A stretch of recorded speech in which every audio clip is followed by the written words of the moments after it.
U.S. officials are scheduled to sit down with their Chinese counterparts in Switzerland this weekend to talk trade.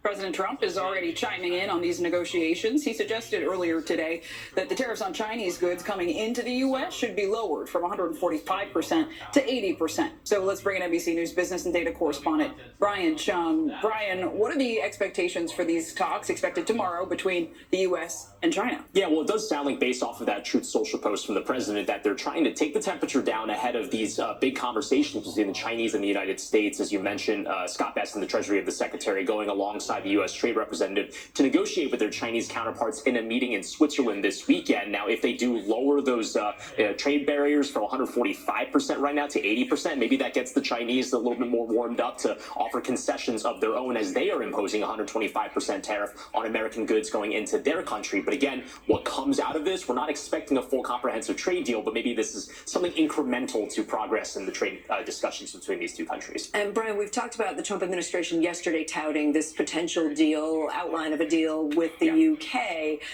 American automakers, though, not feeling so great about that deal. Yeah, outline of a deal is the right way to describe it, because even though it was touted yesterday, paraded in front of the media, it has yet to be final. In fact, it could be weeks before it is final. But as you mentioned, some automakers in the United States not necessarily happy with the concessions that the United States gave by lowering the tariff on UK imports or exports to the United States on Jaguars and Land Rovers from 25% to 10%. The American Automotive Policy Council saying it will now be cheaper to import a UK vehicle with very little U.S. content than a USMCA compliant vehicle from Mexico or Canada. For what's worth, Caroline Leavitt, the press secretary, saying that of any industry, the president has spent more time talking to and listening to the concerns of the auto industry here at home. So they seem to be shrugging off the American auto industry concerns. But again, this is just one country. You can imagine as they negotiate with other countries, many industries domestically will be watching as well. All right, Brian Chung, thank you.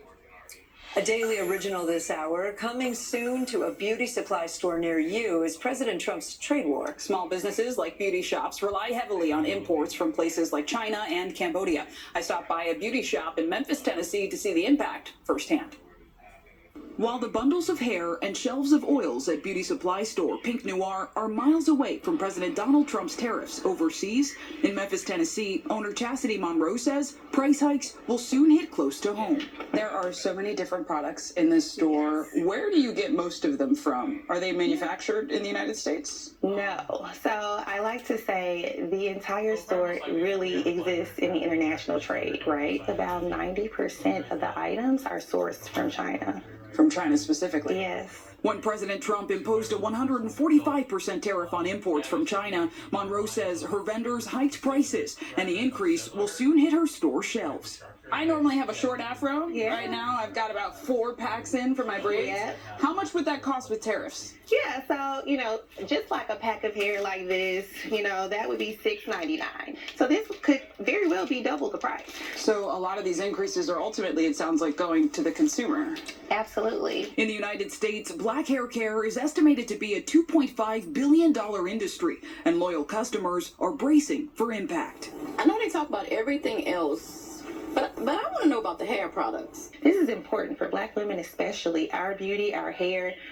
Sometimes we may not even be able to get a job if we don't look a certain way. Foreign suppliers are critical to small businesses like Monroe's. Some vendors encouraging buyers to take advantage of the now 90-day pause on tariffs for other countries, like Cambodia, where Butter Baby Hair Imports owner Shadara McGilberry sources her products. We're not passing that on to the customers at the moment. Do you expect that to change?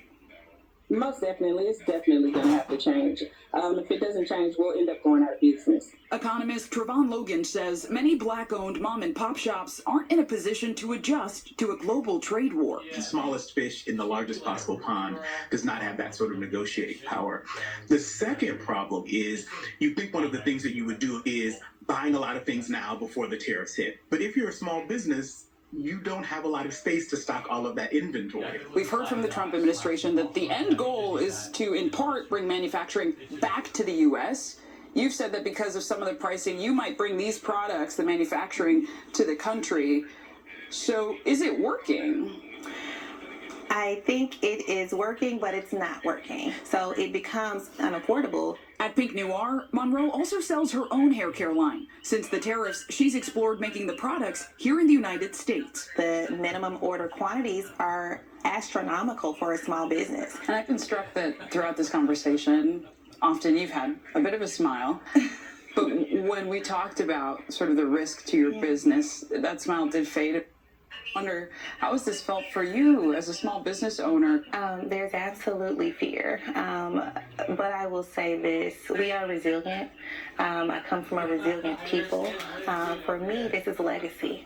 It's not just a beauty, a place where people are getting pretty. This is a community thing. So all of the work we've all done as a community then goes down the drain. And that's what I'm fearful of.